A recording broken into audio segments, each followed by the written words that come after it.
माहिती मनोरंजनाचा खजिना विविधा, गीत संगीत संवादाचा अनोखा संगम विविधा, तुमच्या सोनेरी क्षणांचा सोबती कार्यक्रम विविधा विविधा विविधा. श्रोते, आज नारी विश्व या कार्यक्रमात ऐकूया गर्भसंस्कार या विषयावर प्रिया नंदकिशोर पाटील यांच्याशी श्यामली देशमुख यांनी केलेली बातचीत. या कार्यक्रमाचे सादर करते विनोद गवडी.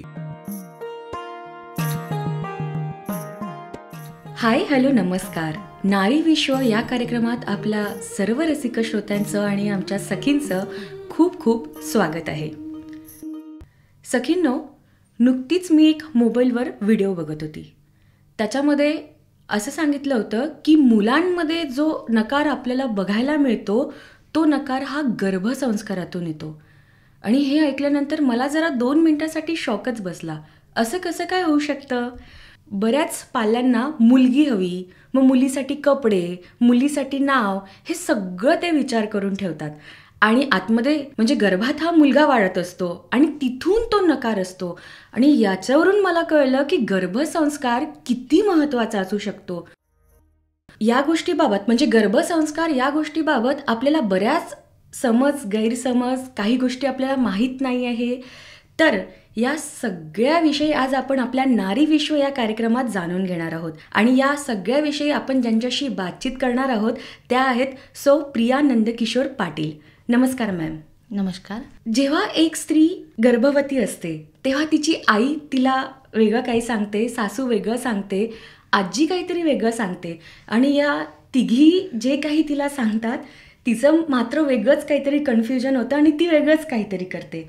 पण ह्या ज्या तिन्ही पिढी आहेत या तिन्ही पिढीचं एक मत ज्या गोष्टीवर होतं ते मत म्हणजे की गर्भसंस्कार हा खूप महत्त्वाचा असतो. तर गर्भसंस्कार हा किती महत्त्वाचा असतो? गर्भसंस्कार हा खूप महत्त्वाचा असतो. गर्भसंस्कार म्हणजे आपण गर्भाला उत्तम व शारीरिक आणि मानसिक विकासासाठी आणि सदृढ निरोगी बालक प्राप्तीसाठी जो आपण संस्कार करतो तोच म्हणजे गर्भसंस्कार. गर्भावर म्हणजे नेमकं आपण गर्भधारणा केल्यानंतर आपण काय करावे, कसे राहावे, कसे बोलावे, कसं खावे याच्यावर सगळं लक्ष देणे म्हणजेच गर्भसंस्कार. जसं आध्यात्मिकमध्ये जसं शांतिकुंज हरिद्वार मध्ये श्रीराम शर्मा यांनी धर्मकांड भास्कर यामध्येच गर्भसंस्कार याचे पॉइंट लिहिलेले आहेत. तर पाहिलं सखींनो, गर्भसंस्कार म्हणजे काय हे आत्ताच आपण जाणून घेतलं. पण असा बरेचदा प्रश्न असतो. कोणी म्हणतं की 5व्या महिन्यापासून गर्भसंस्कार करावा, कोणी म्हणतं की 3ऱ्यापासूनच करावा, कोणी म्हणतं की 7व्या महिन्यापासून करावा. तर गर्भसंस्काराला केव्हापासून सुरुवात करावी?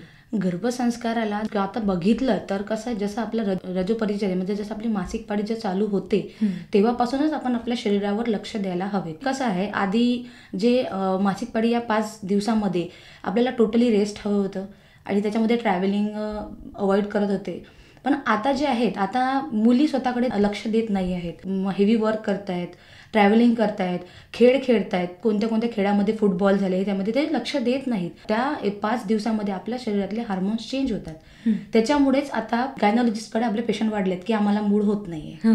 तिथूनच ही सुरुवात होते. म्हणजे आता लग्न झाल्यानंतर आपल्याला गर्भधारण करायचं आहे. तर त्यासाठी आपण आधी आपले याच्यामध्ये 4 जे आहेत नियम ते आपल्याला पाळायला जरुरी आहेत. की सर्वात आधी आपण आपले शरीर शुद्ध केले पाहिजे, स्त्री आणि पुरुष दोघांनी पण. त्याच्यामध्ये आपण पंचकर्म असते, त्याच्यामध्ये वमन, इनिमा वगैरे देऊन आपण शरीर शुद्धी केली पाहिजे. त्याच्यामुळे आपल्याला पुढे प्रॉब्लेम येणार नाही. त्यानंतर गर्भवती राहिल्यानंतर आपल्याला उलटीचा त्रास राहतो, तो राहणार नाही. म्हणजे आपल्या शरीरामधलं पित्त वगैरे निघून जाईल. तर आधी शरीर शुद्धी क्रिया केल्या पाहिजे. सेकंड याच्यामध्ये आपण गर्भधारण केल्यानंतर त्याच्यामध्ये 4 पॉइंट आहेत. एक म्हणजे ऋतू, क्षेत्र आणि अंबू आणि बीज या 4 गोष्टींचा महत्त्वाचा उल्लेख आहे. फर्स्ट म्हणजे ऋतू. कोणत्या ऋतूमध्ये गर्भधारण केले पाहिजे? गर्भधारण करण्यासाठी हे ऋतू खूप महत्त्वाचे असतात. त्या ऋतूमध्ये आपण गर्भधारण केल्यानंतर बालक जे आहे बाळ आणि सुदृढ होईल, निरोगी होईल. त्याच्यामध्ये म्हणजे शिशिर आणि हेमंत हे 2 ऋतू म्हणजे हे हिवाळ्यामध्ये ऋतू राहतात. हिवाळ्यामध्ये जे ऋतू असतात ते जसं नोव्हेंबर, डिसेंबर, जानेवारी, फेब्रुवारी या 4 महिन्यामध्ये आपण गर्भधारण केलेले चांगले असते. हे 4 महिने तसेही आपल्या शरीरासाठी पण पौष्टिक राहतात. आणि सेकंड म्हणजे क्षेत्र. म्हणजे सात्विक क्षेत्र असायला हवेत. जसं हॉटेल्स वगैरे याच्यामध्ये निगेटिव्हिटी खूप राहते. ज्या जागेमध्ये निगेटिव्हिटी आहे त्या जागेमध्ये आपण गर्भधान करू नये. कसं आहे, बालकामध्ये तोच एक निगेटिव्हिटी जाऊ शकतो. आणि थर्ड म्हणजे अंबू, म्हणजे आपण आधी गर्भधारण करायच्या आधी आपण आहारमध्ये रस, सात्विक आहार घेतला पाहिजे. गर्भधान केल्यानंतरच नाही तर आधी पण आपण आपल्या आहारावर लक्ष द्यायला हवे. आणि थर्ड म्हणजे बीज हे आपलं शुद्ध असलं पाहिजे. पण संभोग केल्यानंतर जे आपलं बीज होईल ते शुद्ध असलं पाहिजे. त्याच्यासाठी आपण शरीर शुद्धी क्रिया करतो. म्हणजे गर्भसंस्कार हा गर्भधारण झाल्यानंतर नाही तर याची जी पण प्रोसेस आहे ती खूप आधीपासून आपल्याला करावी लागते. तुम्ही सांगताना की आहार खूप महत्वाचा असतो, म्हणजे तो सुरुवातीपासूनच त्या आहाराकडे आपण लक्ष दिलं पाहिजे. पण मग गर्भवती महिलेने आहार कसा घेतला पाहिजे?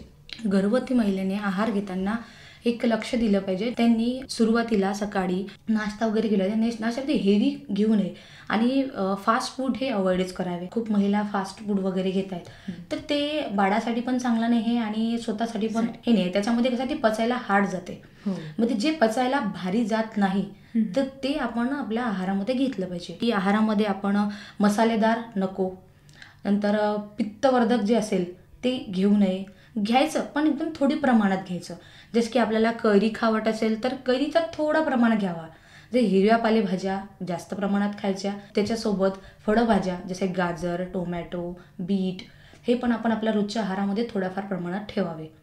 आणि डाळी, प्रत्येक याच्यामध्ये आपण डाळ ही खावी, कारण की डाळ ही पचायला सोपी जाते. आणि कोणत्याही पण पोळीसोबत या भातासोबत आपण डाळ हा प्रकार घ्यावा. मुगाची डाळ, तुरीची डाळ, हे डाळीने आपल्याला पचायला थोडं सोपं जातं. आणि फळं आहेत, फळाचा उपयोग आपण केला पाहिजे. काल म्हणतात ना की तुला कोणतीही गोष्ट खाऊ वाटत असेल तर तुम्ही खाऊन घ्यायची. हा म्हणतात, खायची असते पण ती प्रमाणात खायची असते. असं नाही की मग आपल्याला खायला म्हटलं तर आपण मग जी आवडते ती भरपूरच खाऊन घ्यायची. हो, म्हणजे बऱ्याच जणांना या दिवसात डोहाळे लागतात. मग कोणाला असेही डोहाळे लागतात की खूप तिखट खावंसं वाटतं किंवा खूप गोड खावंसं वाटतं किंवा खूप आंबट खावंसं वाटतं, पण ते प्रमाणात खावं. आता तिखट जे आहे तर तिखट तुम्ही खा ना, पण थोडं प्रमाणात खायचं. जास्त तिखट खाऊ नये. जास्त तिखट खाल्ल्यानंतर मग तुम्हाला जळजळ होईल, पचायला हार्ड जाते, जळजळ होते, उलट्या होतात, तर ते प्रमाण होणार नाही.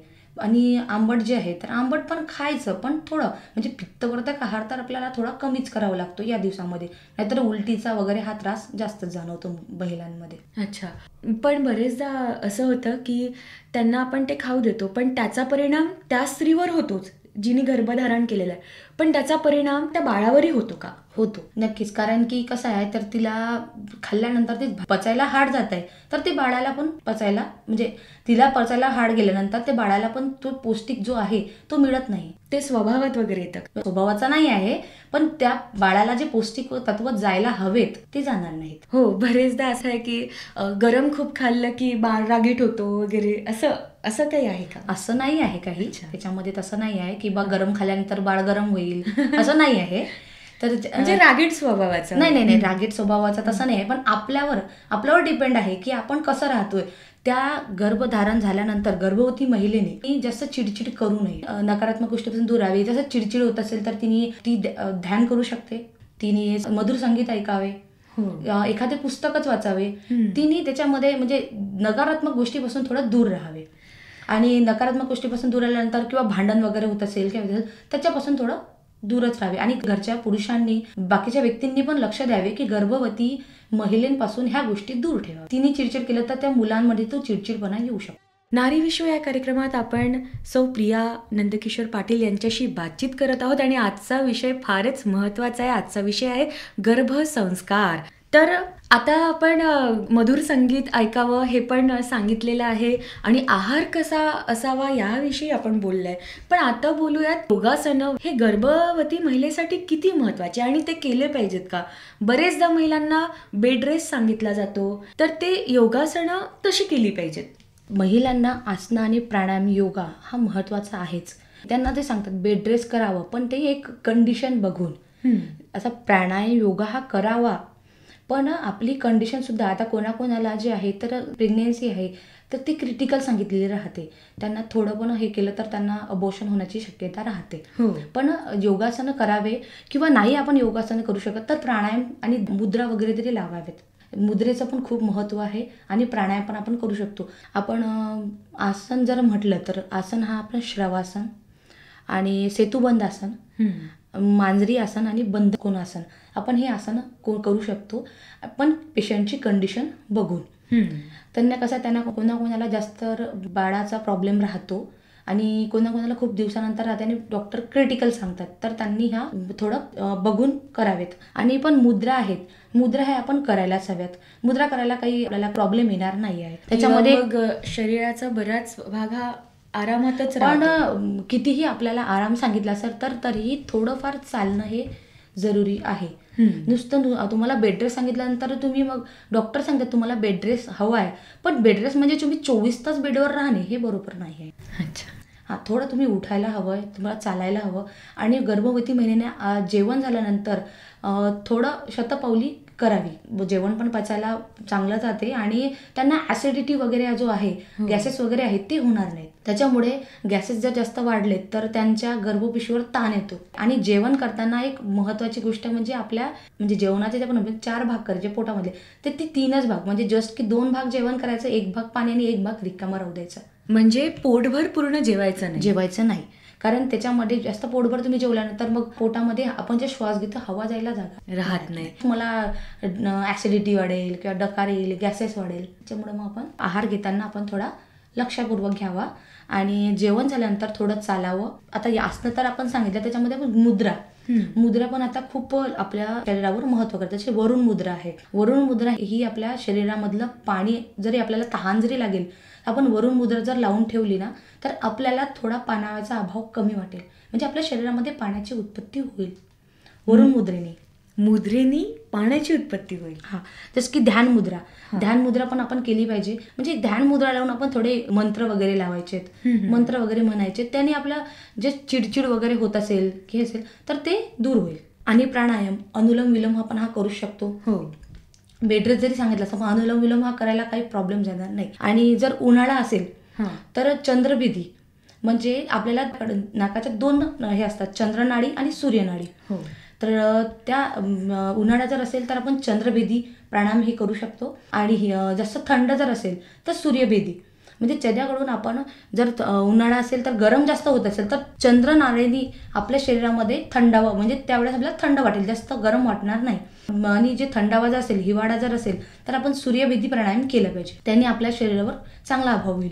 आणि गर्भवती महिलेसाठी जर हे प्राणायाम आणि हे जे योगासनं सांगितले तुम्ही, हे त्यांच्यासाठी जरुरी आहेत, त्यांनी करायला हवेत. योगासनं आणि मुद्रा खूप महत्त्वाच्या आहेत. म्हणजे असं नाही की बेड रेस्ट सांगितलं तर मग काही करूच नाही म्हणून, असं नाही आहे. आणि डॉक्टर पण बेड रेस्ट सांगतात म्हणजे तुम्हाला पूर्णतःच बेड रेस्ट असं नाही सांगत.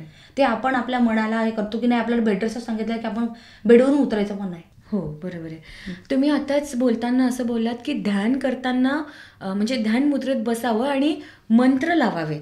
तर मग अशा अवस्थेत कोणते मंत्र आपण ऐकले पाहिजेत?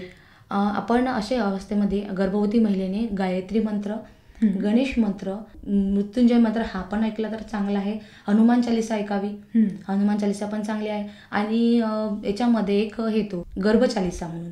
अच्छा. हां, ती पण ऐकावी. आणि त्याच्यामध्ये आपण की आपल्याला ऐकायचं आहे, म्हणजे हे मंत्र झालेत, त्यानंतर आपल्याला गाणे वगैरे किंवा काही ऐकायचं असेल तर आपण जसं की धर्मग्रंथामधले जे आहेत स्टोरी, आपण म्हणजे सिरियल बघा, आता बायांना खूप हे आहे की त्याच्यामध्ये पिक्चर्स वगैरे हे ते बघतायत, तर ते बघायला हवेत. पण जे आता क्रूड पिक्चर असतात ज्याच्यामध्ये फायटिंग्स वगैरे हे ते गर्भवती महिलेने बघू नये. त्या गोष्टीपासून महिलेने दूर राहावं. तुम्हाला वाचायचं असेल तुम्ही धर्मग्रंथ वाचा.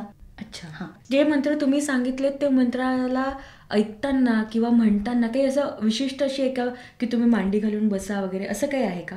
नाही, हे आपण मंत्र तसे बसून पण म्हणू शकतो किंवा आपण लेटता पण म्हणू शकतो. असं नाही आहे की बा तुम्ही बसल्यानेच म्हणावं की आसन लावूनच म्हणावं, तसे पण म्हणू शकता. आणि आसन लावून पण म्हटलं तर खूप बेटर. आणि बसताना कधीही महिलेनी पाठीचा कणा ताठ ठेवावा. पाठीचा कणा ताठ याच्यासाठी ठेवावा की पुढे त्यांना पाठदुखीचा त्रास होणार नाही. अच्छा. आणि आज आपण गर्भसंस्कार किती महत्त्वाचे असतो याविषयी जाणून घेत आहोत. आमचा पुढचा प्रश्न असा आहे, बऱ्याच सखींना म्हणजे गर्भधारणा झाल्यानंतर चहा पिण्याची ते आणि चहा तर एक हा विषय आहेच, पण त्या व्यतिरिक्त डॉक्टर पाणी प्यायसाठी सुद्धा खूप सांगतात. तर मग चहा आणि पाणी याचं समतोल कसं राखायचं? चहा जो आहे, चहा हा आजकाल आता सगळ्याच महिला घेत आहेत. तर चहा हा एक थोडा घेतला तर ठीक आहे, पण खूप जास्त प्रमाणात हा घेऊ नये. चहा तर तसं बघितलं तर एक जहरच आहे. तर चहापेक्षा तुम्ही दूध घ्या. दूध घ्या. दुधामध्ये खूप आपल्याला कॅल्शियम पण मिळते आणि दुधामध्ये खूप सारे प्रोटीन्स वगैरे आहेत, ते आपल्या शरीरासाठी चांगले आहेत. आणि पाणी तर आपण हे खूप जास्त प्रमाणात पिल्या गेलं पाहिजे. नाहीतर आता आजकाल खूप केसेस झाले आहेत की 7वा-9वा महिन्यानंतर सोनोग्राफी दिल्यानंतर डॉक्टर डायरेक्ट म्हणतात की नाही, त्यांच्या शरीरातलं पाणी कमी झालं तर सिझर करावं लागेल. तर हा पॉईंट ऑफ व्ह्यू खूप वाढला आहे. तर महिलांनी पाणी खूप जास्त प्रमाणात घ्यावे. आपल्या शरीरामध्ये नाहीतर 5 ते 6 लिटर पाण्याची आवश्यकता आहेच. तर ही पाणी आपण घ्यावे, पण कसे घ्यावेत की आपण कधीही पाणी उभे राहून पिऊ नये. तसं तर गर्भवती महिलेलाच नाही तर नॉर्मल पण की बसून कधीही पाणी बसूनच प्यावे, उभं राहून पाणी पिऊ नये. आणि बाकीचे व्यसन वगैरे आहेत तर ते व्यसन करू नये, कारण की धूम्रपान झाले, ड्रिंक वगैरे झालं तर हे गर्भवती महिलेने करू नये, कारण त्याच्यामुळे बाळ जे आहे ते मानसिक रोगी, अपंग वगैरे होऊ शकतं. तर त्या जर नसतील की आपण त्यांच्या सहवासात जर राहायचं किंवा आपल्या घरामधला कोणी पुरुष जर करत असेल तर म्हणजे तो आपोआप त्यांच्या शरीरामध्ये जातेच, कारण की तो हवेमध्ये राहतात, तर त्यांच्या शरीरामध्ये गेल्यानंतर त्यांना त्यांच्या बाळासाठी हानिकारक होऊ शकते. त्यांनी पण लक्ष ठेवावे आणि घरच्या व्यक्तींनी पण लक्ष ठेवावे की वातावरणापासून त्या गर्भवती महिलेला दूर ठेवावे, नाहीतर बाळावर त्याचा असर होऊन बाळ अपंग किंवा मानसिक रोगी होऊ शकतो. अच्छा, मग आता आपण आपल्या कार्यक्रमात पुस्तकं किती छान वाचावी, व्यायाम कसा करावा, मुद्रा कशी करावी, ह्या सगळ्या गोष्टी जाणून घेतल्यात. आता एका गर्भवती महिलेचा रोजचा जो दिनक्रम आहे ती कशी असावी? खरं तर आपण आता खूप माहिती आपल्याला जाणून घ्यायला आवडतंय सखींनो, पण आता आपण आपल्या कार्यक्रमाच्या शेवटाला आलेलो आहोत. तर हा आमचा सगळ्यात महत्त्वाचा प्रश्न की त्यांची दिनचर्या कशी असावी? गर्भवती महिलांनी जास्त वेळ झोपू नये. तर सकाळी तिने उठल्यानंतर आपण फ्रेश वगैरे झाल्यानंतर त्यांनी चहाऐवजी काढा घ्यावा किंवा 1 कप दूध घ्यावं. आणि त्यानंतर त्या महिलेनी 8 ते 9 या दरम्यान त्यांचा थोडा सकाळी व्यायाम किंवा आसन वगैरे करावे, नाहीतर आपण प्राणायाम करू शकतो, प्राणायाम करावा. त्यानंतर त्यांनी आपल्या घरातले जे कामं आहेत थोडेफार ते कामं, हेवी वर्क नाही करायचं, पण आपले घरातले कामं थोडेफार करायचे. त्यानंतर आपण 8 ते 9 या दरम्यान नाश्ता करावा किंवा जास्तीत जास्त 9:30 या दरम्यान आपला नाश्ता झाला. गर्भवती महिलेने या टायमात नाश्ता करूनच घ्यावा. आणि नाश्त्यामध्ये तर हेवी न खाता नॉर्मल पोहा वगैरे आणि मोड आलेले धान्य ते कच्चे न खाता थोडेसे गरम करून खावे, कारण की कच्चं पचायला हार्ड जातं त्या दिवसामध्ये. त्यानंतर त्यांनी 12 ते 2 या दरम्यान जेवण करावे. आणि दुपारी जेवण केल्यानंतर त्यांनी जास्त गाढ झोप घेऊ नये. त्यांनी दुपारी पुस्तकं वाचावे, थोडाफार विश्रांती करावी, पण गाढ झोप घेऊ नये. शांत झोप ही रात्रीच घ्यावी. आणि संध्याकाळी रात्री 9च्या आधी महिलांचे जेवण व्हायला हवे. 4 वाजता त्यांनी एखादं ज्यूस वगैरे घेतलं तर छान. धन्यवाद मॅम, तुम्ही इतकी छान माहिती आमच्या सर्व सखींना सांगितली. तुमचं खूप खूप आभार. धन्यवाद. सखींनो, सध्या महिला सप्ताह चालू आहेत आणि या महिला सप्ताहानिमित्त इतका छान आणि आपल्या जवळचा विषय आज आपण नारी विश्व या कार्यक्रमात घेतला, कारण एका स्त्रीच्या आयुष्यात आई होणं ही खूप महत्त्वाची आणि मोठी गोष्ट राहते. इतका अविस्मरणीय क्षण असतो जेव्हा एक छोटंसं बाळ तिच्या हातात येतं. तो क्षण तिच्यासाठी खूप महत्त्वाचा असतो आणि सर्वात महत्त्वाचं म्हणजे तिच्या आयुष्याला सर्वात मोठं वळण सुद्धा त्याच गोष्टीपासून म्हणजे आई झाल्यानंतरच ते वळण तिच्या आयुष्याला मिळते. नव्याने पुन्हा जन्म होतो, ती पुन्हा लहान होते तिच्या बाळासोबत आणि पुन्हा बाळासोबत मोठी होत जाते. आणि ही इतकी सुंदर भूमिका आपल्या स्त्रीच्या आयुष्यात दिली आहे. गर्भसंस्कारापासून तो मुलांना संस्कार देऊन त्यांना मोठं करेपर्यंत एक आई खूप महत्वाची भूमिका करत असते. ती स्त्री म्हणून प्रत्येक वेगळ्या क्षेत्रात काम करत जरी असली, घर जरी सांभाळत असली, पण ती जेव्हा आई होते या सगळ्या भूमिकांना ती सांभाळून आई होण्याचं कर्तव्य ती पार पाडते, मुलांना छान संस्कार देते. खरंच आज सगळ्या आईंना खूप धन्यवाद, कारण ती आपल्याला इतकं सुंदर जग दाखवते. तिच्यामुळे आपण हे छान सुंदर असं जग बघू शकतो. खरं तर त्याला आपण जाणलं पाहिजे आणि कमाल आपण आहोत, धमाल जगलं पाहिजे. प्रत्येक आपला क्षण हा आपण कसा छान जगता येईल याचा आपण विचार केला पाहिजे. यासोबत हा कार्यक्रम आम्ही इथेच समाप्त करीत आहोत. आनंदात आहातच, सुरक्षित राहा, कारण तुमचं सुरक्षित राहणं हे तुमच्या कोणासाठी तरी खूप महत्त्वाचं असू शकतं. नमस्कार. रसिको, आत्ताच आपण प्रिया नंदकिशोर पाटील यांच्याशी श्यामली देशमुख यांनी केलेली बातचीत ऐकलीत. या कार्यक्रमाचे सादरकर्ते विनोद गवळी. माहिती मनोरंजनाचा खजिना विविधा. गीत संगीत संवादाचा अनोखा संगम विविधा. तुमच्या सोनेरी क्षणांचा सोबती कार्यक्रम विविधा. विविधा विविधा.